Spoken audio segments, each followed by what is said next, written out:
La tâche était colossale. Parcourir tout le sud du Québec, au-delà de 550 000 km², pour tracer le nouveau portrait des oiseaux qui y nichent. Un projet de science citoyenne et participative comme on en voit peu au Québec. Encadrés par des scientifiques, plus de 1800 ornithologues ont participé bénévolement à la cueillette de données sur la répartition et l'abondance de nos oiseaux. Le biologiste Michel Robert était le coordonnateur du projet.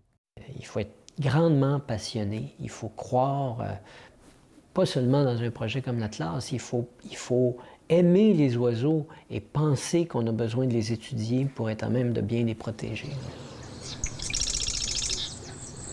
L'ouvrage paraît 25 ans après la réalisation du premier atlas des oiseaux nicheurs du Québec.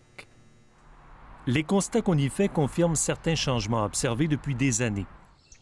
Une diminution des oiseaux champêtres, entre autres liée à la transformation de leur habitat et des grandes cultures, mais aussi des gains chez certains rapaces, qui ont entre autres tiré profit du retrait depuis des décennies du DDT, un puissant insecticide.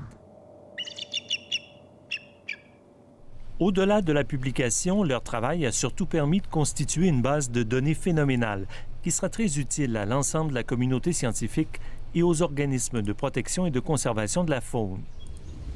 Ici André Bernard, Radio-Canada, Montréal.